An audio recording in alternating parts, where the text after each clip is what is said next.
Hello সবাই কেমন আছেন? আজকে সকালে একটা নিউজ দেখলাম বাংলাদেশে এক্সচেঞ্জের সিস্টেমের ভিতরে ক্রলিং পেগ এক্সচেঞ্জের সিস্টেমটা চালু করেছে। ক্রলিং পেগ এক্সচেঞ্জের সিস্টেমটা বাংলাদেশের জন্য একেবারেই নতুন। এর আগে কখনোই বাংলাদেশে ক্রলিং পেগ এক্সচেঞ্জের সিস্টেম আ ব্যবহার করে নাই। এমনকি বিশ্বের খুব অনেকগুলা দেশ বা অনেক ভালো দেশ এই ক্রলিং পেগ ইউজ করে না। বিশ্বের অল্প কিছু দেশ ক্রলিং পেগ এই মুহূর্তে আমি দেখলাম যে বা আমরা দেখেছি যে কলিং পেজ ইউজ করে। এর মধ্যে আছে যেমন কোস্টারিকা, আর্জেন্টিনা, নিকারাগুয়া এবং এখন বাংলাদেশের সঙ্গে অ্যাড হয়েছে, ভিয়েতনামেও আছে। ৪-৫টা দেশ হয়তো কলিং পেগ এক্সচেঞ্জের সিস্টেমটা ব্যবহার করতেছে। এটা একটা দেশ তখনই ব্যবহার করে যখন তার ডলারের রেট বা তার টাকার ডেপ্রিসিয়েশন রাতারাতি ঘটতে থাকে এবং এটাকে কন্ট্রোলই করা যায় না। যেমন আমরা কয়েকদিন যাবত দেখতেছি বাংলাদেশের এক্সচেঞ্জ রেট কখনো ৳১০০ থেকে ৳১০৫, আবার কখনো ৳১১০। মানে সকালে একটা, রাতে একটা, মানে প্রতিদিন চেঞ্জ হয়ে যাচ্ছে। এটা কন্ট্রোলই করা যাচ্ছে না। তো এই যে এই ফ্লাকচুয়েশনটাকে বন্ধ করার জন্য ক্রলিং পেগ সিস্টেমটা চালু করা হইছে এক্সচেঞ্জের সিস্টেমের ভিতরে। এক্সচেঞ্জের সিস্টেম ২ বা ৩ প্রকার আমরা জানি। বেসিক্যালি এক্সচেঞ্জের সিস্টেম হচ্ছে গিয়ে ফিক্স এক্সচেঞ্জের সিস্টেম এবং ফ্লোটিং এক্সচেঞ্জের সিস্টেম। তো ফিক্স এক্সচেঞ্জের সিস্টেমেরই একটা অংশ হচ্ছে এই ক্রলিং পেগ। আর আর ফ্লোটিং এক্সচেঞ্জের সিস্টেম হচ্ছে আলাদা। ফ্লোটিং এক্সচেঞ্জের সিস্টেমটা হচ্ছে যে মার্কেটে যে ডিমান্ড এবং সাপ্লাই থাকবে সেই অনুযায়ী হচ্ছে একটা এক্সচেঞ্জের ফিক্সড হবে, একটা এক্সচেঞ্জেস নির্ধারণ করা হবে। আর এক্সচেঞ্জের সিস্টেমটা হচ্ছে যে এটা একটা নির্দিষ্ট ডলার বা নির্দিষ্ট গোল্ড অথবা নির্দিষ্ট একটা কারেন্সির সাথে দেশের মুদ্রাকে ট্যাগ করা হয় বা পেগ করা হয় এবং সেই অনুযায়ী কোনো রকম চেঞ্জ করা হয় না যদি না ওই ডলার বা ওই কারেন্সিটা চেঞ্জ হয়। এবং এই ফিক্সডের ভিতরে আবার অনেক সময় মার্কেটে ইন্টারভেনশনও করে গভর্নমেন্ট। যেমন দেখা যায় যে ফিক্সড ইন্টারেস্ট রেটের সিস্টেমের মধ্যে দেখা যায় গভর্নমেন্ট কোনো একটা মুদ্রার সঙ্গে তার নিজের মুদ্রাকে প্যাক করে, কিন্তু যখন এটা অ্যাপ্রিসিয়েশন বা ডেপ্রিসিয়েশন হয় তখন সে তার কাছে যে গচ্ছিত রিজার্ভ থাকে সেখান থেকে সে ডলার বিক্রি করে দেয় অথবা মার্কেট থেকে ডলার তুলে নেয়। এটাকে মার্কেটে ইন্টারভেনশন বলে। তো এটা হচ্ছে ফিক্সড ইন্টারেস্ট রেট সিস্টেমের একটা পদ্ধতি। তো এটারই একটা পার্ট হচ্ছে কলিং পেগ এক্সচেঞ্জের সিস্টেম। তো ক্রলিং পেগটা আর ফিক্সডের মধ্যে পার্থক্য হচ্ছে যে কলিং পেগে ফিক্সডের ভিতরে হচ্ছে যে আপনার রেটটা ফিক্স। তো এটাকে ইন্টারভেনশন করে অনেক সময় বা এটাকে ম্যানেজ করে গভর্নমেন্ট। তো কেন করতে হয়? ওই যে আপনার টাকার মূল্যায়ন, অবমূল্যায়ন ঠেকানোর জন্য বা অ্যাপ্রিসিয়েশন বা ডেপ্রিসিয়েশনটা ঠিক রাখার জন্য, ভোলাটিলিটি যেটা আছে সেটা নিয়ে ঠিক থাকে। কিন্তু তাতেও যখন না হয়, ফিক্সড রেটে যখন না হয়, তখন হচ্ছে ক্রলিং পেগটাকে ইন্ট্রোডিউস করা হয়েছে। কলিং পেগটা হচ্ছে কি? আপনার একটা দাম নির্ধারণ করা হয়। যেমন গতকালকে বাংলাদেশের উদাহরণ দিয়েই বলি, প্র্যাকটিক্যাল উদাহরণ। গতকালকে বাংলাদেশের রেট ছিল ৳১১০। $১ ৳১১০। তো কলিং পেগ সিস্টেমে যেটা করা হয়েছে, এখন আজকে থেকে বাংলাদেশে এক্সচেঞ্জের সিস্টেমের $১ সমান হবে ৳১১৫ বা ৳১১৭। কোনো জায়গায় আমি দেখলাম ৳১১৫ বলছে, কোনো জায়গায় দেখলাম ৳১১৭। বাংলাদেশ ব্যাংক সার্কুলার আমি যতটুকু দেখছি ৳১১৭। তো গতকালকে ছিল ৳১১০, আজকে থেকে এটা হয়ে যাবে ৳১১৭। কিন্তু এই ৳১১৭ হয়ে যাবে না। এই ৳১১৭টাই হচ্ছে মধ্যম রেট, ঠিক মিডল। এটার থেকে কিছুটা নিচে এবং এটা থেকে কিছুটা উপরে একটা ব্যান্ড বা একটা এরিয়া নির্ধারণ করা হবে ক্রলিংয়ের। এবং এক্সচেঞ্জ রেটটা এই ৳১১০ থেকে এমন হতে পারে ১১০ হতে পারে, ১১১ হতে পারে, ১১২ হতে পারে, ১১৫তে গিয়ে ঠেকতে পারে। আবার এমনও হতে পারে ১১৫ থেকে ১৬, ১৭, ১৮, ১৯, ২০ বা ২০ থেকে নিচে নামতে ১১৫, মানে ৳১১৭ আজকে যেটা ফিক্স করা হয়েছে বাংলাদেশ ব্যাংক থেকে, সেটা হচ্ছে মিডল পয়েন্ট। ক্রলিং পেগ এক্সচেঞ্জের সিস্টেমের কথা বলতেছি। এটা হচ্ছে মিডল পয়েন্ট। এই মিডল পয়েন্টের একটা নির্দিষ্ট রেশিও থাকবে, নিচে কিছুটা এবং উপরে। তো এটা হতে পারে 2% বা 5% নিচে বা 1% নিচে, আবার 1% উপর নিচে অথবা 2% উপর নিচে, এরকম কিছু একটা হইতে পারে।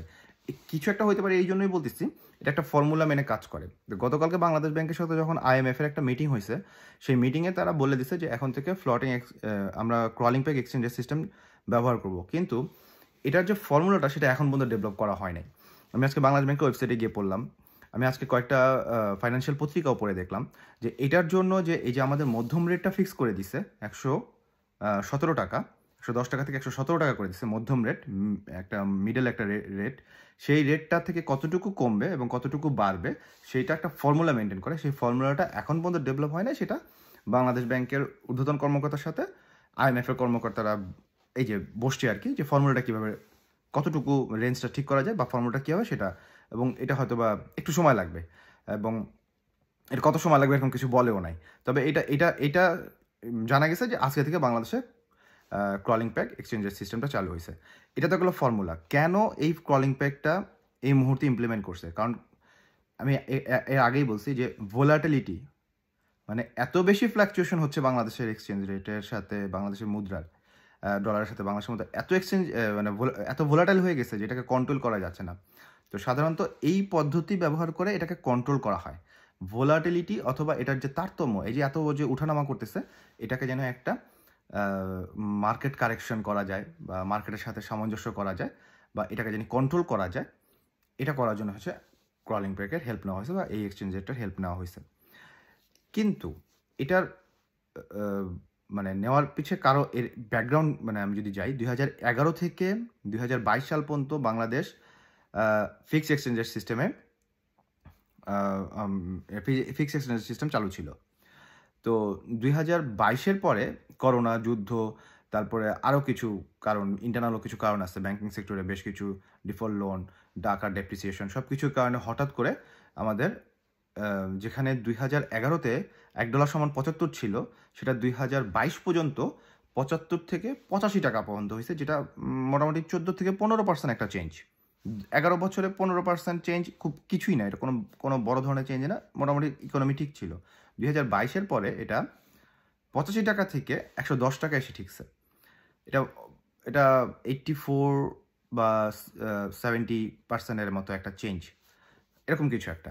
তো এই চেঞ্জটা আসলে মানে ট্রিমেন্ডাস চেঞ্জ। এত বড় চেঞ্জ আসলে একটা দেশের অর্থনীতি কিভাবে এখন পর্যন্ত মানে সহ্য করতেছে, এটাই হচ্ছে দেখার বিষয়। এর ভিতরে যেটা হচ্ছে, এই এক্সচেঞ্জের চেঞ্জ হওয়ার পিছনে চেঞ্জ হওয়ার পরে আমাদের যেটা সবচেয়ে বড় ক্ষতি হয়েছে, সেটা হচ্ছে হু করে আমাদের রিজার্ভ শেষ হয়ে গেছে। অবভিয়াসলি আপনার এক্সচেঞ্জ রেটের এত বড় একটা গ্যাপ, কই 85 টাকা থেকে $1 সমান 85 টাকা ছিল, সেটা থেকে 110 টাকা এসে ঠেকছে। আপনার রিজার্ভ তো মানে রিজার্ভের যে ভ্যালুটা ছিল অটোমেটিক আপনার 60 বা 40%, 45% আপনার রিজার্ভ ভ্যালু এখানেই শেষ হয়ে গেছে। প্লাস হচ্ছে আমাদের ইম্পোর্ট বিল, যে পরিমাণ আমাদের ইম্পোর্ট করতে হয়, সেই ইম্পোর্ট বিল, মানে একটা ইম্পোর্ট যখন আমরা করি সেটার বিল অনেক সময় ইমিডিয়েটলি শোধ করতে হয় না, সেটা দেখা যায় 3 মাস, 6 মাস, 1 বছর পরে শোধ করতে হয়। তাহলে এই যে আমাদের ডিভ্যালুয়েশন হইলো আমাদের মুদ্রার, আমাদের রিজার্ভের পরিমাণ মুহূর্তেই এতগুলো কমে গেল ডিভ্যালুয়েশন হয়ে, আবার আমাদের ইম্পোর্ট বিলগুলো জমতেছে। এই ইম্পোর্ট বিলগুলো আমাদেরকে আবার পেমেন্ট করার জন্য প্রতিনিয়ত আমাদের ডলার পেমেন্ট করতে হচ্ছে, এবং আমাদের রিজার্ভ আরও কমতেছে। ইম্পোর্ট তো বন্ধ রাখা যাবে না, প্রয়োজনীয় জিনিসপত্র, খাবার দাবার, এগুলো ইম্পোর্ট করা তো বন্ধ করা যাবে না। সো এই সব কিছু ম্যানেজ করার জন্যই এই মুহূর্তে বাংলাদেশ ব্যাংক গতকালকে IMF-এর সাথে বসছে। শুধু এইটা ম্যানেজ করার জন্য না, এটার পিছনে একটা কারণ আছে। IMF থেকে বাংলাদেশ ব্যাংক এই যে রিজার্ভটা যে কমে যাচ্ছে, রিজার্ভের একটা সহায়তার জন্য একটা লোন দরখাস্ত করেছিল, এবং সেটা থেকে সম্ভবত $4.7 বিলিয়ন একটা লোন IMF স্যাংশন করছে। কিন্তু IMF-এর কিছু শর্ত আছে যে লোন এমনি দেওয়া যাবে না, তুমি তোমার রাজস্ব ঠিক মতো, বাংলাদেশকে বলা হয়েছিল যে তোমাদের রাজস্ব ঠিক মতো আদায় করবা, তোমরা হচ্ছে যে ব্যাংকিং খাতে একটা সুশাসন নিয়ে আসবা, তারপর হচ্ছে তোমার ইন্টারেস্ট রেটগুলো যেটা আছে তোমাদের, এগুলো ঠিক করবা, মানে ইন্টারনাল ইন্টারেস্ট রেট, প্লাস হচ্ছে তোমাদের এক্সচেঞ্জ রেট সিস্টেমটাকে ঠিক করবা। এরকম বেশ কিছু শর্ত দিয়েছিল, বাংলাদেশ মোটামুটি সব শর্তই মানতে পারছে, শুধু একটা জিনিস মানতে পারে না, সেটা হচ্ছে আমাদের রিজার্ভের পরিমাণটা বাড়াইতে বলছিল, কিন্তু রিজার্ভের পরিমাণটা আমরা বাড়াইতে পারি নাই। বেসিক্যালি আমাদের রিজার্ভ কমে যাচ্ছে বলেই তো আমরা বাংলাদেশ ব্যাংকের কাছে, IMF-এর কাছে গিয়ে আমরা লোন চেয়েছি যে আমাদের রিজার্ভ কমে যাচ্ছে, আমাদের ডলার প্রয়োজন এই মুহূর্তে, দেশের ইম্পোর্ট করার প্রয়োজন, ইম্পোর্টের বিল দেওয়া প্রয়োজন, সো আমাদের এই মুহূর্তে লোন দরকার। সো একটা মাত্র শর্ত পূরণ করতে যদিও পারে নাই, কিন্তু IMF দেখছে যে বাকি সব শর্তই পূরণ করতে পারছে। সো আমরা মনে হয় এখন যে টাকাটা পাবো IMF-এর কাছ থেকে, এটা হচ্ছে তৃতীয় কিস্তি। এই কিস্তি এটা হচ্ছে বাংলাদেশ 2023 সাল থেকে 2026-এর মধ্যে এই 4 বিলিয়ন IMF বাংলাদেশকে দিবে, এবং এটা আপনার 6টা বা 7টা কিস্তিতে দিবে, এটা তৃতীয় কিস্তি। তো এই তৃতীয় কিস্তি নিয়ে গতকালকে যখন বাংলাদেশ ব্যাংকের সাথে IMF-এর কর্মকর্তাদের মিটিং হয়, তখন তারা যে প্রবলেমগুলো ফাইন্ড আউট করছে, এর মধ্যে একটা হচ্ছে যে আমাদের ডলারের রেটটা খুব বেশি ফ্লাকচুয়েট করে, সো আমাদের এক্সচেঞ্জ রেটটা ঠিক করতে হবে। এখন এই এক্সচেঞ্জ রেটটা প্রথমে 2011 থেকে 2022 পর্যন্ত এক্সচেঞ্জ রেট ছিল ফিক্স, সেই ফিক্স থেকে সেটা হয়ে গেছিল ফ্লোটিং। 2022 থেকে নিয়ে এই যে এই গতকালকে পর্যন্ত ফ্লোটিং ছিল, মার্কেটের ডিমান্ড এবং সাপ্লাই অনুযায়ী এটাকে ফিক্স করা হতো। আজকে থেকে এটা হয়ে গেল ক্রলিং পেগ, যেটা কিনা আবার এটাকে ক্রলিং পেগটা বেশি দিন থাকবে না, এটা আলটিমেটলি ফিক্সের দিকে যাবে। সো ফিক্স ছিল, ফ্লোটিং হয়েছে, ফ্লোটিং থেকে আবার এটা হচ্ছে ফিক্সেরই একটা পার্ট ক্রলিং, সেটা এখন ইমপ্লিমেন্ট করলো, এটা আলটিমেটলি আমাদেরকে ফিক্সের দিকে নিয়ে যাবে। বাংলাদেশ ব্যাংকের কথা এবং আইএমএফের কথা হচ্ছে যে হ্যাঁ, এই যে 110 টাকা থেকে একদিনেই 117 টাকা হয়ে গেছে বাংলাদেশের মুদ্রা, এটা একটা বড় ধরনের মূল্যস্ফীতি। এই মূল্যস্ফীতি মানে এটা আজকে থেকে বাংলাদেশের বিভিন্ন জিনিসের দাম বেড়ে যাবে, এটা একটা বাংলাদেশের জন্য খুব বাজে একটা নিউজ আমার মনে হয়েছে। কিন্তু আলটিমেটলি বলতেছে দীর্ঘমেয়াদী প্ল্যান এটা ঠিক হয়ে আসবে। দীর্ঘমেয়াদী প্ল্যান আসলে কি, আমার কাছে এটা খুব একটা ভেগ টার্ম লাগছে, যে না এটা আসলে সহসা ঠিক হওয়ার মতো কিছু মনে হয় নাই। কারণ বাংলাদেশ ব্যাংকের একটা মনিটারি পলিসি থাকে, মনিটারি পলিসিটা এই যে শেষ হতে যাচ্ছে, এই যে জুন মাসে আবার নতুন মনিটারি পলিসি হবে। মনিটারি পলিসির মধ্যে 3টা লক্ষ্য থাকে। একটা হচ্ছে ইনফ্লেশনের রেট কমাইতে হবে,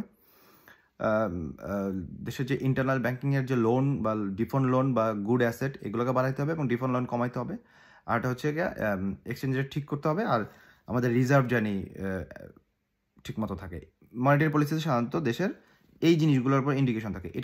এই 3টার কোনো একটাই, মানে আমাদের গতবার যে মনিটারি পলিসি নেওয়া হয়েছে 3টার একটার অবস্থা ভালো না। আমাদের ইনফ্লেশন ছিল হচ্ছে 9.6%, সম্ভবত গত বছর 6%, সেই 6% থেকে সেটা হয়ে গেছে 9.4% নভেম্বর মাসে। আর মে মাসে, মানে এই মাসে চলতেছে 8.4%। এটা হচ্ছে পত্রিকার রিপোর্ট বা বিভিন্ন ওয়েবসাইটের রিপোর্ট, কিন্তু ইনফ্লেশন আরও বেশি। সো বাংলাদেশের গতবারের মনিটারি পলিসির যে ইনফ্লেশন কন্ট্রোল করার যে পদক্ষেপগুলো নিয়েছিল এর কোনোটাই হয়তো কাজ করে নাই, সো ইনফ্লেশন কন্ট্রোলে নাই। এবং আমাদের যে এক্সচেঞ্জ রেট এটা প্রচুর ভোলাটাইল, এটাকে এটাকে ঠিক করতে পারতেছিল না। যদিও আজকে থেকে ক্রলিং পেগ এক্সচেঞ্জের সিস্টেম দেওয়ার পরে কী হয় সেটা হয়তো বা বোঝা যাবে কয়েকদিন পরে।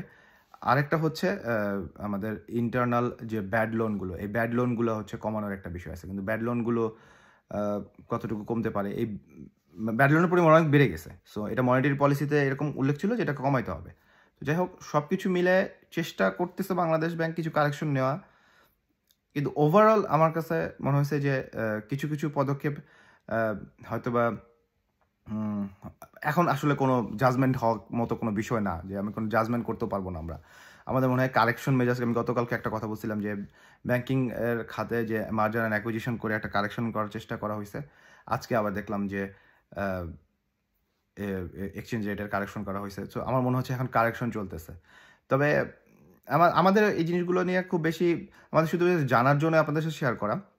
আমি বলবো এই মুহূর্তে বাংলাদেশে যারা ফাইন্যান্সের স্টুডেন্ট আছে কিংবা যারা ব্যাংকে জব করে, গত 2020 সাল থেকে এই 2024 সালে বাংলাদেশে এমন কিছু পরিবর্তন আসছে, এমন কিছু নীতিগত পরিবর্তন আসছে যেগুলো উন্নত বিশ্বে দেখা যেত, বাংলাদেশে কখন এগুলো দেখা যায় নাই। ক্রলিং প্যাগ এটার একটা উদাহরণ। এরপরে হচ্ছে যে এই যে ফিক্স এবং ফ্লোটিংয়ের যে হুট করে চেঞ্জ হয়ে যাওয়া, এই শিফট হয়ে, এটা বাংলাদেশে আগে এত তাড়াতাড়ি কখনো দেখে নাই। বারবার এই যে আমাদের এক্সচেঞ্জ রেটকে সমন্বয় করার জন্য যে ধরনের পদক্ষেপ গত একটা বছর ধরে গভর্নমেন্ট নিচ্ছে, এবং কোনোটাই হয়তো বা ঠিকমতো কাজ করে না, কিন্তু গভর্নমেন্ট বারবার এই পদক্ষেপগুলো নেয়। কারণ আমাদের অনেক ভালো ইকোনমিস্ট আছে, আমাদের অনেক ভালো বাংলাদেশ ব্যাংকার আছে এবং আমাদের অনেক ভালো প্রাইভেট ব্যাংকারও আছে। সো চেষ্টা করে, টেবিলে বসে যে আমাদের প্রবলেমগুলো থেকে সলিউশনগুলো বের করে নিয়ে আসে। হয়তো কোনোটা এখন পর্যন্ত পারফেক্টলি কাজ করে না, কিন্তু আমরা চেষ্টা করি, আমরা স্টেপগুলো নেই। তো আমি বলবো যে যারা ফাইন্যান্সের স্টুডেন্ট আছে অথবা যারা ব্যাংকার আছে, খুব ক্লোজলি যে কোনো ফাইন্যান্সিয়াল নিউজ ফলো করেন, কারণ এমন সব উদাহরণ গত 3-4 বছরে বা 2 বছরে বেশি বাংলাদেশে ঘটতেছে, যেটা এক ধরনের এডুকেশনাল বিষয়। মানে এই জিনিসগুলো আমরা আগে দেখি নাই, আমরা দেখতেছি। অবভিয়াসলি আমাদের ইকোনমি বড় হয়েছে, আমাদের ট্রানজ্যাকশন বাড়ছে, আমরা ডেফিনেটলি আমরা বুম করতেছি, এটা নিয়ে কোনো সন্দেহ নাই। একই সাথে আমাদের ভীষণ সুশাসনের অভাব আছে, ম্যানেজ করার ক্যাপাবিলিটি আমাদের কম মনে হইতেছে, এবং আমাদের অনেক ধরনের ফাইন্যান্সিয়াল মানে এমন সব ঘটনা দেখতে পাচ্ছি যেগুলো উন্নত বিশ্বের আগে আমরা পত্রিকাতে পড়তাম যে এরকম ঘটছে ওইসব দেশগুলোতে, সেটা আমাদের দেশেই হচ্ছে। আমার কাছে বিষয়গুলো খুব ইন্টারেস্টিং লাগে, তাই আজকে আপনাদের সাথে শেয়ার করা। এই তো, থ্যাংক ইউ।